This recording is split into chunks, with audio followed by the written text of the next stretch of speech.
Ça faisait donc un moment, après, un moment que j'étais sur le poste de responsable études. Et il y a un moment où je ne me sentais plus challengée. Concrètement, en fait, on avait notre fichier client. On a vite dépassé le million d'encartés. Et bien tout ça, ça ne passait plus. En fait, sur Excel, c'est une formation très complète parce alors on a un petit peu de théorie, mais ce qui me plaît beaucoup dans cette formation, c'est qu'on a beaucoup de pratique. Vraiment, on tape là dans le langage SQL, on apprend à coder, Python, DataVis. Si j'ai un conseil à donner, c'est de ne pas se dévaloriser, c'est de faire le point sur ses soft skills et de ne pas hésiter à vendre ça. Parce que quand une entreprise, elle recrute quelqu'un, oui, elle va recruter des compétences évidemment, mais en fait, on le sait tous maintenant, elle va surtout aussi recruter une personnalité. Aujourd'hui, je reçois Stéphanie qui s'est reconvertie d'un rôle de responsable de pôle études de marché vers un rôle de data analyst chez Weldom, le groupe qui propose des articles de bricolage, de décoration et de jardinage via ses 267 magasins. Donc Weldom fait partie du groupe ADO, dont fait partie également notamment Leroy Merlin, que tout le monde connaît. Aujourd'hui, Stéphanie va nous parler de son parcours, de pourquoi elle a décidé de se diriger vers la data et de sa formation. Hello Stéphanie, ça va ? Ça va et toi? Ouais, super. Bah écoute, je suis ravi de te recevoir sur le podcast. Est-ce que tu peux nous raconter peut-être ton parcours avant ta reconversion, entre guillemets, à la data ? Oui, bien sûr. Écoute, moi, j'ai commencé ma carrière dans le géomarketing, dans une entreprise de transport de voyageurs. Donc, le but, c'était de cartographier des lignes de bus, voilà, pour voir le potentiel de développement sur le territoire de cette entreprise. Ensuite, j'ai été recrutée chez Weldom, donc dont tu viens de parler, toujours pour faire du géomarketing. Là, l'idée, c'était de cartographier les zones de chalandise de nos magasins pour étudier le profil socio-démographique de nos clients, pour voir un peu où est-ce que les magasins peuvent étendre leur chiffre d'affaires en termes de géographie, de zones de chalandise. Ensuite, toujours chez Weldom, j'ai pris la direction du pôle études de marché, c'est-à-dire estimer un chiffre d'affaires potentiel pour un futur magasin. Là, quand on fait une étude de marché, on a besoin de croiser tout un tas de données INSEE, donc sociodémographiques, sur le marché du bricolage ou sur nos concurrents ou nos données clients. Grâce à ce poste, c'est là que j'ai découvert le monde de la donnée. Et pourquoi, du coup, à ce moment, tu décides un petit peu de changer de carrière ? Déjà, ça faisait donc un moment, après, moi, que j'étais sur le poste de responsable études. Et il y a un moment où je ne me sentais plus challengée. J'avais l'impression de tout savoir. C'était sans doute une impression, parce que ça ne devait pas du tout être vrai. Mais en tout cas, j'avais cette impression et d'une façon pratico-pratique, je me sentais limitée. Limitée par les outils que j'utilisais, qui à l'époque étaient Excel et Access. Je faisais du bricolage vraiment avec ces outils-là parce que j'avais de plus en plus de data qui arrivait. Je sentais que ce n'était plus la façon dont il fallait occuper le poste. En parallèle, à cette époque-là, j'entendais de plus en plus parler de big data. Donc, je me disais qu'il fallait que je prenne un virage data. Donc, je cherchais une formation bien dans la data, tout simplement, mais en me renseignant, je voyais beaucoup de choses sur la data science, sur les statistiques un peu poussées. Ça me semblait très technique, en fait, assez inaccessible pour moi. Et un jour, j'ai écouté, parce qu'à l'époque, j'écoutais ton podcast et vraiment véridique, j'ai écouté un épisode où tu recevais Antoine et Alexandre, qui sont les fondateurs de DataBurn, qui est donc un organisme de formation. Et j'ai adoré cet épisode. En fait, pour la première fois, j'entendais vraiment parler de démocratisation de data pour le business. Et là, ça a vraiment fait sens. Je me suis dit: «Mais oui, c'est exactement ça, que je cherche. Donc c'est cette formation que je veux faire et pas une autre». J'ai contacté DataBird, peut-être dans les 5 minutes après avoir écouté, cet épisode. Et lorsqu'on s'était appelé, tu m'avais raconté un peu une anecdote sur comment tu avais ressenti un peu tes limites avec les outils, il me semble, par rapport à tes volumes de données qui explosaient. Tu pourrais nous en parler un peu ? Concrètement, en fait, on avait, notre fichier client. On a vite dépassé le million d'encartés. Et bien tout ça, ça ne passait plus, en fait, sur Excel. Donc j'ai intégré tout ça sur Access, mais mon Access n'arrêtait pas de bugger. Et parfois, je me trouvais à devoir diviser des fichiers en 2. Enfin, ça me semblait complètement inacceptable, en fait. C'est vraiment, je crois qu'il y a des nuits où je faisais des nuits blanches, je me disais: «Non, je peux pas travailler comme ça, il faut que je fasse quelque chose, quoi». Oui, à faire du bricolage. Mais je trouve que cette anecdote, elle est particulièrement intéressante parce que c'est un peu la base de toute la data au sens moderne? Parce que finalement, ce que tu faisais avant, c'était déjà de la data. Et sur Excel, tu fais déjà de la data, tu fais des analyses de données pour prendre des décisions. Mais c'était juste de la data avant un peu l'arrivée du cloud, des outils qui permettent de stocker des gros volumes de données. Et cette anecdote, elle montre, mais de manière hyper simple, en fait, que en fait, quand tu commences à avoir 1 million de lignes à rentrer sur ton outil Excel ou sur Access, enfin sur les outils qu'on utilisait majoritairement avant dans la data, c'est juste ça fonctionne plus, quoi. Soit tu peux carrément pas, soit ça pète tout le temps.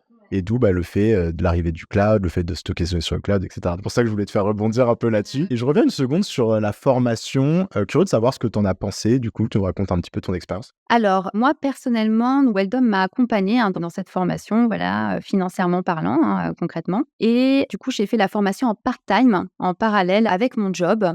Donc, pour le coup, c'est 3 mois de formation avec DataBird et je dirais même 4 mois parce qu'en fait, il y a une phase, il y a un petit mois avant de travail préparatoire, voilà, pour arriver quand même avec un petit niveau. Donc, c'est 3 mois de formation avec des cours, du soir et il faut le dire aussi avec beaucoup de travail, personnel. Je me dégageais, plusieurs heures, par jour pour être en réussite, tout simplement, sur cette formation. Donc, voilà, ce que je dirais, c'est que c'est quand même une formation, challengeante qui nous mobilise personnellement et aussi challengeante, intellectuellement. Du coup, si on sait pourquoi on fait cette formation et qu'on y consacre vraiment le temps qu'il faut, y consacrer, je pense sincèrement que c'est une formation, très complète parce alors on a un petit peu de théorie, mais ce qui me plaît beaucoup dans cette formation, c'est qu'on a beaucoup de pratique. Vraiment, on tape là dans le langage, SQL, on apprend à coder, Python, DataVis, on a un projet de fin de formation à faire sur un vrai cas business, à la fin. Donc je pense sincèrement qu'on voit, à peu près toutes les bases, du métier de data analyst et que c'est parfait pour se lancer, en tant que data analyst. Et je reviens une seconde sur ce que tu évoques qui me semble vachement important, effectivement, de prévoir, d'avoir le temps, parce qu'en revanche, c'est au-delà de la charge intellectuelle, comme tu dis, il faut avoir préparé son cerveau, il faut aussi avoir préparé son agenda. Comment toi, tu as réussi justement un peu à aller négocier avec ta boîte, déjà de te payer la formation, parce que je pense que c'est intéressant et que dans l'audience, il y en a qui réfléchissent, se disent ça pourrait être sympa de faire la même chose. Et deux aussi, en plus de dire pendant non seulement vous me payez la formation, et puis ensuite pendant 2 mois, je travaillerai peut-être qu'à 80% pour que ce soit utile. Et bon, après, je pense qu'une fois qu'ils sont convaincus, le deuxième élément vient un peu logiquement. Mais comment ça s'est passé un peu cette discussion avec ta boîte? Déjà, moi, j'avais noté dans mon projet pro, que je souhaitais prendre un virage data. Donc j'ai pas débarqué un jour en disant: «Allez, maintenant je vais faire ça». Donc je pense que ce qui est important pour, ce genre d'entreprise, en tout cas, parce que Weldom est quand même une grande entreprise qui fait partie d'un grand groupe, c'est la cohérence, toujours, donc il faut être cohérent et moi, vraiment, j'ai été voir, mon manager, et je lui ai présenté la formation. Je lui ai dit: «Tu connais, les galères, techniques, que je connais. Donc dans cette formation, je vais pouvoir apprendre tel outil». Je lui ai expliqué le plus simplement du monde pourquoi c'était important pour moi et puis accessoirement, de toute façon, je lui ai dit que je ferais la formation avec ou sans avec ou sans Weldom de toute façon, voilà, quand j'avais décidé ça. Mais j'ai eu aucune difficulté en réalité, je pense que j'ai beaucoup de chance, de faire partie de cette entreprise et je me souviens pour la petite anecdote, en fait, moi j'avais mon CPF et puis je voulais juste qu'ils me financent la différence et en fait, ils m'ont dit: «Non mais on va te payer cette formation Stéphanie». Et oui, et puis en fait, il y avait un plan de carrière qui venait derrière, parce que du coup, on l'a évoqué un peu au début quand tu nous parlais de ton parcours, mais tu es passé du coup de responsable du pôle études à data analyst chez Weldom, donc en interne. Ça a aussi débouché sur un nouveau poste, et j'ai l'impression d'une création de poste, parce que si tu avais ces enjeux data, c'est qu'il n'y avait pas encore de data analyst pour vous aider là-dessus. Et ça, je suis curieux aussi de savoir un peu comment ça s'est passé. Alors, je suppose que ça faisait partie un peu de la même discussion, mais est-ce que c'était fluide finalement, cette création de poste? Un peu moins. Un peu moins que, le financement de la formation. Alors, ce qui s'est passé, c'est que oui, le poste que j'occupais, je pense sincèrement qu'il devait prendre un virage, data, mais c'est un peu particulier parce que moi, je ne souhaitais plus occuper ce poste que j'occupais depuis, quelques années. Donc je souhaitais vraiment prendre un poste, de data analyst, chez Weldom ou ailleurs finalement. Donc ça, j'ai été assez, transparente, là-dessus, dans mon entreprise. Après, c'est aussi dans mon ADN, ce genre de choses. Donc ce que j'ai fait, c'est qu'une fois que j'ai pu me lancer, dans cette formation, j'ai tout simplement été voir la personne qui était en charge de la data chez Weldom. Parce qu'on avait quand même à l'époque, donc c'était il y a 2-3 ans en arrière, on avait quand même une personne, qui était en charge de la data. Mais ce n'était pas de la data, digitale comme on peut l'entendre, actuellement. Mais en tout cas, il y avait cette personne-là, moi que je connaissais de vue, hein, concrètement. Donc j'y étais un peu au culot, hein, j'ai été la voir et je lui ai dit, voilà, je lui ai présenté la formation que j'étais en train de suivre, le fait que je souhaitais passer data analyst et je lui ai surtout demandé si elle avait un cas business à me soumettre pour la formation que je suivais, pour le projet, de fin de formation. Donc d'ailleurs, j'ai une petite, pensée pour cette personne. Je la remercie, beaucoup parce que, elle a répondu présente. Elle m'a dégoté un petit sujet très sympa sur, les avis clients, de notre site internet et j'ai pu porter ce projet, en fait, avec, des camarades, hein, de DataBird, hein, puisque, ce projet de fin de formation, on le fait, en groupe et donc je pense que j'ai prouvé par l'opérationnel qu'un poste de data analyst parce que c'était en réalité très intéressé, hein, de ma part, hein. J'avais, vraiment cette idée, je me disais: «Ben, ce serait top qu'on crée un poste de data analyst chez Weldom en réalité» et donc voilà, prouver par l'opérationnel la valeur ajoutée que pouvait avoir un tel poste pour Weldom. Également, tu l'as dit en début d'épisode, Weldom fait partie du groupe ADO, dont fait partie Leroy Merlin et ces 2 entités, en fait, ont, des années d'avance sur nous, sur la data. Donc, je pense que les planètes étaient alignées pour moi, c'est-à-dire que ça faisait vraiment partie de la stratégie du groupe. Et moi, j'arrivais un peu clé en main, ils me connaissent et je dis voilà, je veux devenir data analyst, je prouve un peu la valeur ajoutée du poste. Et du coup, on m'a proposé de démarrer le chantier de la data analyse. Je pense sincèrement que si des personnes sont dans mon cas, dans une entreprise, disons, qui n'est pas très mature en termes de data, je conseillerais, si je peux me le permettre, de trouver un sponsor, un ou deux sponsors data et de montrer vraiment, la valeur ajoutée que peut avoir un tel poste en traitant un premier cas, business et puis après on croise les doigts et puis parfois ça prend. Ça a pris pour moi. Ouais, donc en fait, après, tu es revenu à la fin de ta formation avec, une preuve de concept, enfin avec un projet fait, dans le contexte de Weldom, qui démontrait de la valeur, donc c'est super puissant, quoi. Et aujourd'hui, du coup, tu es data analyst chez Weldom, donc félicitations. Quels sont tes chantiers, principaux, si tu me les schématises, rapidement? Alors donc, là maintenant ça fait un peu plus d'1 an et demi finalement que je suis en poste donc, la situation chez Weldom a un petit peu changé. Là on est en pleine création, formalisation je dirais, d'une vraie équipe, data. On a un leader data là qui va prendre ses fonctions, en janvier, qui est très attendu et je travaille, déjà avec 3-4 data engineers, du coup moi dans ce cadre-là, dans cette équipe-là, finalement j'ai 3 casquettes.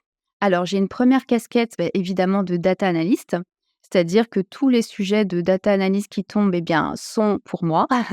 Donc, c'est moi qui vais tout simplement les cadrer, qui vais voilà, faire cette phase exploratoire, qui vais coder et qui vais faire la restitution. Ensuite, j'ai une casquette d'acculturation. Quand j'ai pris mon poste finalement il y a un peu moins de 2 ans, je pensais naïvement en fait, que j'allais être, sollicitée de partout sur, la data analyse et en fait, concrètement, ce n'est absolument pas ce qui s'est passé. J'avais bien 2-3 personnes, en fait, qui venaient, me solliciter, hein, qui étaient du marketing et qui venaient d'autres enseignes qui étaient plus avancées en data, donc ils savaient très bien ce que c'était la data analyse. Mais je me disais: «C'est pas possible, je suis persuadée que chez Weldom, en fait, on a au contraire, énormément de sujets qui n'ont pas été, craqués» et donc grâce au podcast que j'écoute, notamment le tien, ça a fait sens tout de suite. Je me suis dit: «Mais oui, en fait, la première étape, c'est pas tellement la data analyse. La première étape, c'est l'acculturation». Il faut tout simplement expliquer aux collaborateurs ce qu'est la data, parce que s'ils ne savent pas ce que c'est, mais ils risquent pas de me soumettre, des sujets. Donc j'en ai parlé à mon manager. Bon, il a été super, hein. Il m'a dit: «Bah, très bien, vas-y, lance-toi, fais de l'acculturation, fais donc ça» et donc je me suis, gentiment fait inviter, par, bien tous les services de la boîte, hein. Je crois que là, j'ai ma dernière intervention, peut-être en janvier. J'aurais fait une vingtaine d'interventions où j'explique de façon, ludique, hein. Il y a pas de ligne de code, rien de tout ça.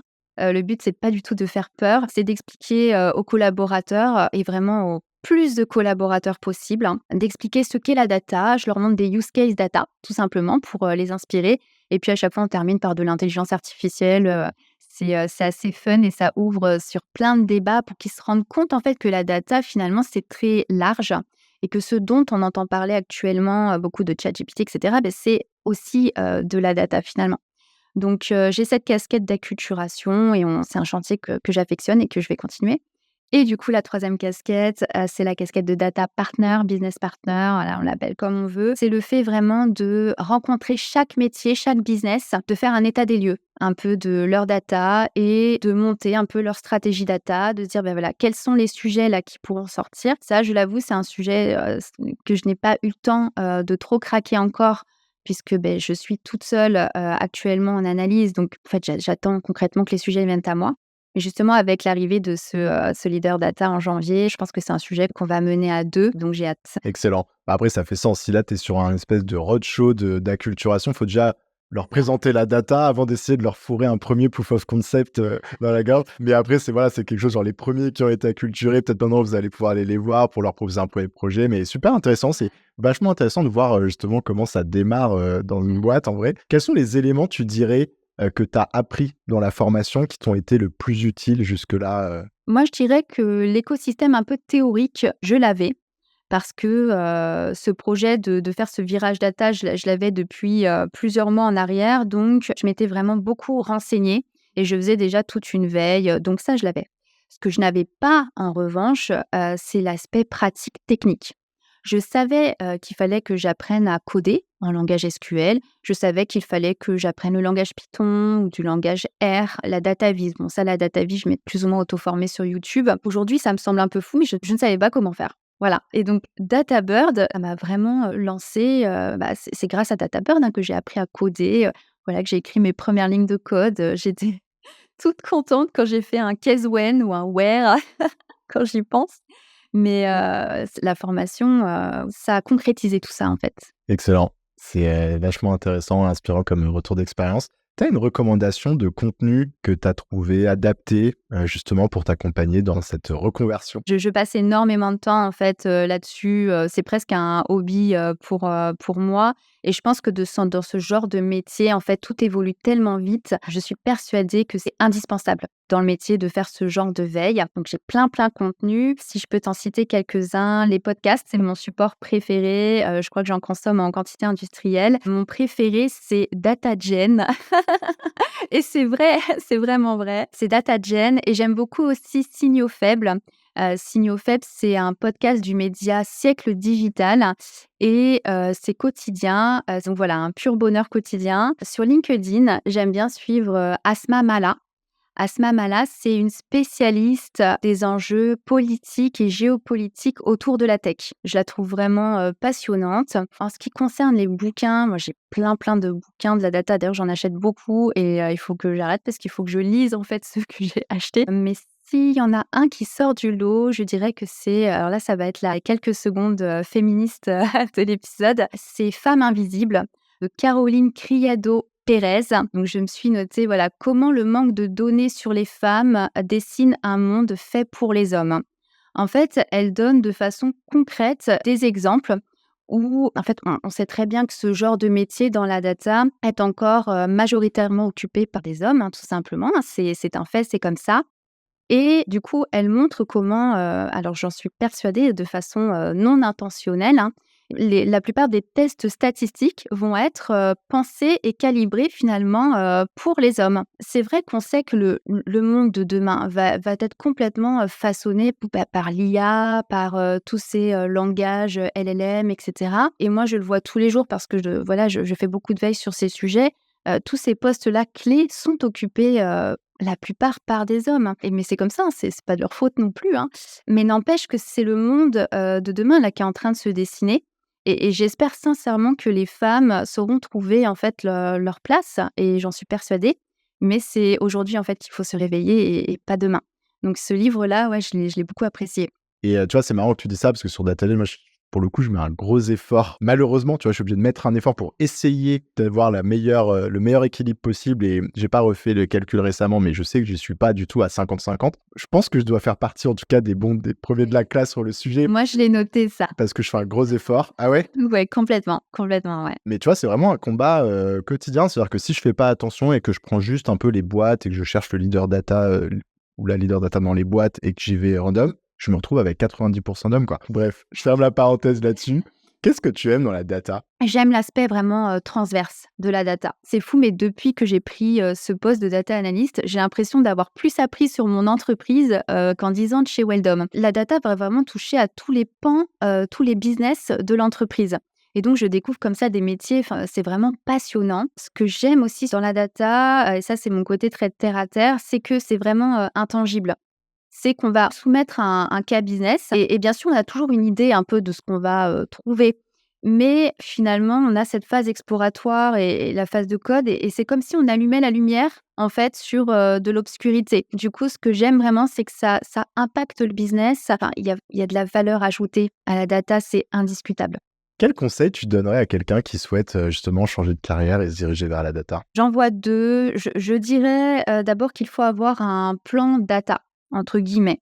C'est-à-dire que oui, là, il y a beaucoup de métiers, en vogue, mais je pense qu'il faut pas juste surfer sur la vague parce qu'on sait que c'est des métiers, voilà, qui recrutent. La data, c'est tout un écosystème et donc je conseillerais vraiment à quelqu'un qui se lance et qui veut, par exemple, devenir data analyst, plutôt se dire: «Bon, OK, ben, quel est mon plan?»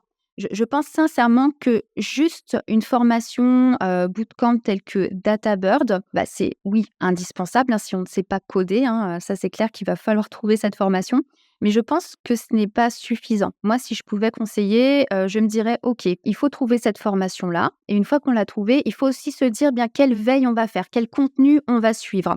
Voilà, j'en ai donné des exemples. En fait, il y en a toute une, pléiade et également se dire, eh bien, moi je crois beaucoup au long life learning maintenant. C'est le fait de se former tout au long de sa carrière, surtout dans ces métiers-là où les technos évoluent tellement vite et donc se dire: «Bon, bah, une fois que j'ai fait, cette formation et ben, comment je vais suivre, mon apprentissage?»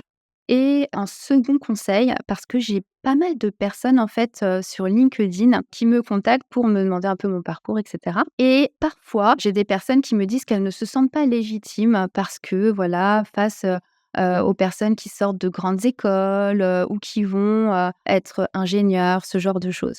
Et moi je dis: «Non» et là du coup, le conseil que je donnerais, c'est de miser sur le personal branding, le fait de capitaliser en fait sur sa personnalité. Je pense sincèrement que si on entame un projet de reconversion, c'est quand même qu'on a une certaine forme de courage en nous, qu'on est capable de se challenger, de se remettre en question et ça, c'est pas, 100 des personnes, qui vont savoir faire ça. Et donc, je me dis que la légitimité, en fait, elle est là. Elle va être dans les soft skills. Et donc, si j'ai un conseil à donner, c'est de ne pas se dévaloriser, c'est de faire le point, sur ses soft skills et de ne pas hésiter, eh bien, à vendre ça. Parce que quand une entreprise, elle recrute quelqu'un, oui, elle va recruter des compétences évidemment, mais en fait, on le sait tous maintenant, elle va surtout aussi recruter une personnalité. Et donc, n'hésitez pas à valoriser vos qualités et aussi à faire le point, je pense, sur, vos valeurs. Voilà. Excellent et justement, toi, c'est quoi tes valeurs? Mes valeurs, ce sont, l'honnêteté, la simplicité et l'audace. Bah, écoute, Stéphanie, je te propose qu'on termine là-dessus. Ouais, avec plaisir. Merci beaucoup pour, ton invitation, Robin. C'était un vrai plaisir. Merci d'être venu nous partager, ton retour d'expérience sur cette aventure. Hâte de suivre la suite parce que c'est que le début finalement, comme tu le dis. J'espère. Puis, je te dis à bientôt. Merci beaucoup.